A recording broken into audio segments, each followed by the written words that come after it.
तो welcome to my new blog guys. आज हमारा जो ब्लॉग है वो है हिंदू कोड बिल, जिसका बहुत लोग जानते भी होंगे और जो नहीं जानते उनके लिए है। और खास भारतीय संविधान के रचयिता डॉक्टर B.R. अम्बेडकर जी ने जितना महिलाओं के लिए किया है वो हमें तो नहीं लगता है कि किसी भी महापुरुष या फिर किसी भी नेता, दार्शनिक या किसी ने भी किया हो।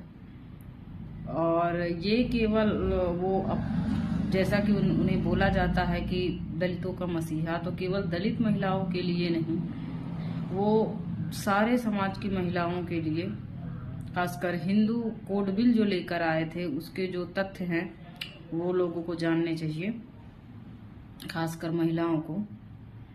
1951 में हिंदू कोड बिल लेके आए थे हमारे बाबा साहब, और जो कोर्ट ने मना कर दिया जिस मसौदे पर, और उन्होंने इसी से नाराज होके मंत्रिमंडल से इस्तीफा दे दिया। उसके कुछ पॉइंट बताना चाहेंगे, जिसका मेन था उत्तराधिकार, विवाह और अर्थव्यवस्था कानूनों में लैंगिक समानता।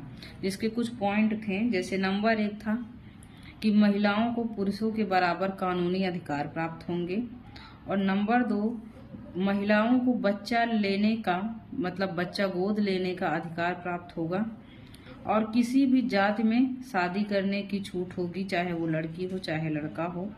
और नंबर 4 पे था कि चाहे पति हो या पत्नी एक ही समय में एक शादी कर सकते हैं, क्योंकि आप लोग जानते होंगे कि पुराने समय में बहुपत्नी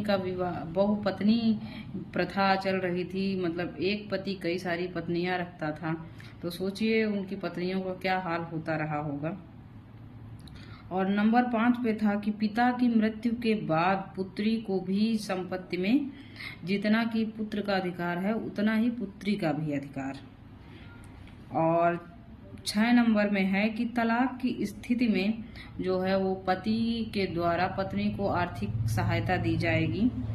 और नंबर 7 पे है विधवा पुनर्विवाह। अगर किसी के भी पति का, किसी भी महिला के पति का समय अगर देहांत हो जाता है तो उसे दोबारा विवाह करने की अनुमति होगी, क्योंकि पुराने समय में ऐसा नहीं था, सती प्रथा थी और महिलाओं को जबरदस्ती उनको नशा करवा के बैठा के चिता में उन्हें जला दिया जाता था, मार दिया जाता था।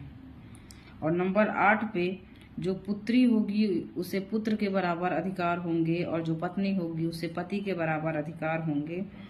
और नंबर 9 पर है कि किसी भी स्थिति में अगर